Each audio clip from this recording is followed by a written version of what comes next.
Welcome to everyone. मैं Faiz Ahmad from Hind MBBS abroad New Delhi.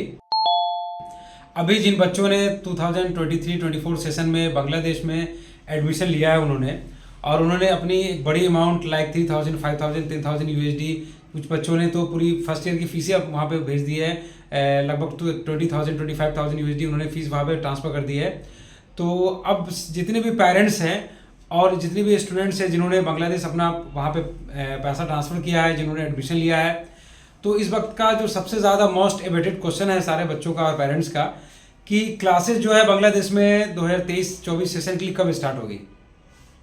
तो मैं बिल्कुल जो DGME director general medical education है, जो मिनिस्ट्री ऑफ हेल्थ है, मैं वहाँ का बिल्कुल जो अपडेट है मैं वो अपडेट आपको बता रहा हूँ। लास्ट टाइम मैंने भी बहुत सारे काउंसलर ने बताया था, लेकिन मैंने जिस तरह से जो अपडेट दिया था बिल्कुल उसके एक हफ्ते के मतलब के जैसे मैंने बताया था, मतलब 2-4-5 दिन के फर्क में ही क्लासेस वहाँ पे स्टार्ट हुई थी, लगभग 22 से 23 सेशन में। इस बार भी जो मैंने वहाँ पे अपडेट लिया बांग्लादेश में कि अभी वहाँ पे जनवरी 2024 में आपको पता है कि वहाँ पे प्राइम मिनिस्टर का इलेक्शन हुआ था वहाँ पे। उसके बाद जो मिनिस्ट्री ऑफ हेल्थ है उन्होंने क्या किया कि 4 जनवरी 2024 को वहाँ पे फॉरेन स्टूडेंट्स के लिए जो पोर्टल था ऑनलाइन फॉर्म फिलअप करने के लिए उन्होंने वहाँ का पोर्टल को ओपन कर दिया। अब पोर्टल ओपन करने के बाद क्या होता है, वहाँ पे जो फॉर्म जितने भी काउंसलर हैं उनके लिए क्या है कि सबसे ज़्यादा वो बिल्कुल केयरफुली वहाँ पे क्या करें, बच्चों का जो फॉर्म है उसे अच्छे से फिल करें, क्योंकि जब तक वो फॉर्म अच्छे से फिल नहीं करेंगे तो इक्वलेंसी लिस्ट में नाम नहीं आएगा। इक्वलेंसी लिस्ट में अगर नाम नहीं आता है तो फिर बच्चों का वीज़ा भी नहीं लग पाएगा। तो ये सबसे इंपॉर्टेंट चीज़ है, ये जो पहला स्टेज है कि आपने एडमिशन ले लिया, वहाँ पे पैसा भेज दिया कॉलेज में, आपके पैसे जो है कॉलेज में चले गए, इससे मिनिस्ट्री ऑफ हेल्थ को कोई मतलब नहीं है। आपने कितना पैसा भेजा है, 10 लाख भेजा, 20 लाख भेजा, उससे मिनिस्ट्री ऑफ हेल्थ को कोई मतलब नहीं उससे। क्यों? वो कहती है जब तक मेरे पास रजिस्ट्रेशन होके एक वहाँ पे क्या होता है, गवर्नमेंट क्या करती है, $100 का रजिस्ट्रेशन चार्ज लेती है। जो DGME director general medical education अपने मिनिस्ट्री ऑफ हेल्थ वहाँ पे अपने अकाउंट में एक बच्चे से वो रजिस्ट्रेशन चार्ज लेती है, जो कि 1 टाइम होता है, वो रजिस्ट्रेशन चार्ज होता है। वही रजिस्ट्रेशन नंबर जो है आपकी एमबीबीएस की जो डिग्री है उसमें मेंशन होती है।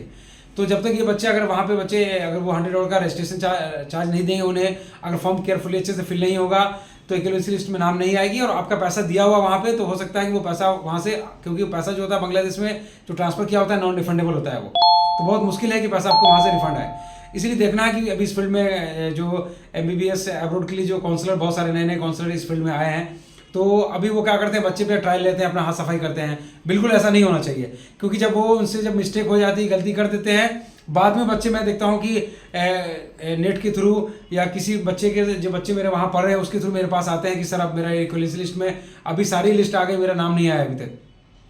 तो बच्चों के ऊपर इतना बड़ा गेम खेलना मेरे हिसाब से सही नहीं है। अगर आपको कोई दिक्कत है, बच्चे को चाहिए कि वो फॉर्म जब फिलअप होता है तो उसकी पीडीएफ अच्छे से देख लें कि केयरफुली उन्होंने फॉर्म फिलअप किया कि नहीं, क्योंकि उसमें जीपीए वगैरह जो है और $100 का जो आप रजिस्ट्रेशन चार्ज उसमें ट्रांसफर करते हैं मिनिस्ट्री ऑफ हेल्थ को, उसकी ट्रांजेक्शन नंबर और उसकी स्कैन कॉपी उस फॉर्म में लगती है। और उस फॉर्म का जो बिल्कुल डेडलाइन है, जो पोर्टल क्लोज होगा वो 29 फरवरी 2024 को वो पोर्टल क्लोज हो जाएगा। जैसे पोर्टल क्लोज होगा, मिनिस्ट्री क्या करेगी, वहाँ पे सारे बच्चों का पासपोर्ट नंबर, नेम और सब चीज़ के साथ वो क्या करेगी, उनकी इक्वलेंसी लिस्ट निकालेगी। इक्वलेंसी लिस्ट जैसे निकलेगी फिर वीज़ा लगना शुरू हो जाएगा। और वीज़ा लगने के बाद जो क्लासेज है, मैं आपको बता दूँ, क्लासेज जो स्टार्ट होगी,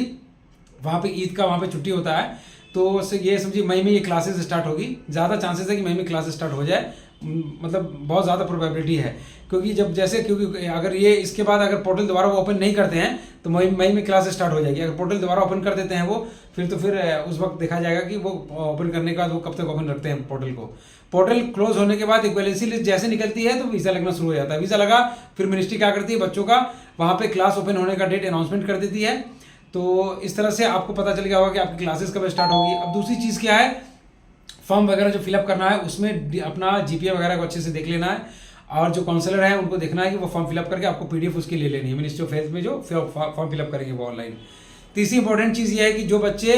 अभी चाहते हैं कि मैं 2024 का नीट जो है एग्ज़ाम में मैं अपीयर हो जाऊँ, अपीयर होने के बाद ही मैं एडमिशन लूँ बाहर में, मैं उनके लिए मैंने एक सलाह है मेरी कि अगर वो चाहते हैं 24 का नीट के, इसको जिन्होंने एडमिशन नहीं लिया बांग्लादेश में, वो चाहते हैं कि ये नीट का एग्ज़ाम जो है इसमें वो अपीयर हो जाएं, उसके बाद वो बांग्लादेश में एडमिशन लें, तो वो मोस्ट वेलकम। उनके लिए सबसे इंपॉर्टेंट चीज़ क्या है कि वो नीट का जो एग्ज़ाम है वो उसमें तैयारी करें, वो अपीयर भी हों। लेकिन जो अभी पोर्टल ओपन है तो 23 का, सेशन का, उसके लिए क्या करें, $100 का टीटी है, उसका रजिस्ट्रेशन करा के वहाँ पे रजिस्ट्रेशन करा के रखें मिनिस्ट्री में। अगर यहाँ पे गवर्नमेंट के लिए अगर आपका मार्क्स नहीं आ पाता है तो आप वहाँ पे एडमिशन 23 सेशन में ले सकते हैं, क्योंकि 4-5 महीने बच्चे अगर लेट से वहाँ जा भी रहे हैं तो सबसे बड़ा फायदा क्या होगा आपको पता है कि अगर बच्चे 2023 सेशन में अगर चले जाएंगे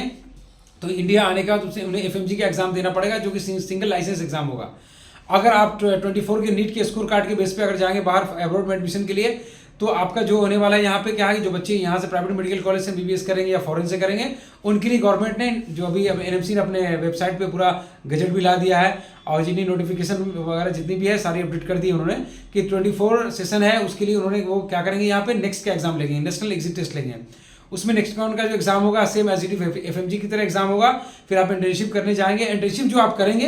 इंटर्नशिप करने के बाद जैसे आप लौटेंगे यहाँ पे अपने, तो आपसे उसी इंटर्नशिप जो 1 ईयर का आप करेंगे उसी बेस पर आपसे वाइवा लिया जाएगा। तो अगर आप चाहते हैं 23-24 सेशन में अगर एडमिशन वहाँ पे सिर्फ रजिस्ट्रेशन करा के रखने के लिए बांग्लादेश में, क्योंकि आपको पता है कि सबसे ज़्यादा एफएमजी का पासिंग रेशियो पूरे वर्ल्ड में टॉपर में बांग्लादेश का है, और एफएमजी एनएमसी के क्राइटेरिया को सबसे ज़्यादा फुलफिल करता है, वो पेशेंट फ्लो बहुत ज़्यादा है वहाँ पे,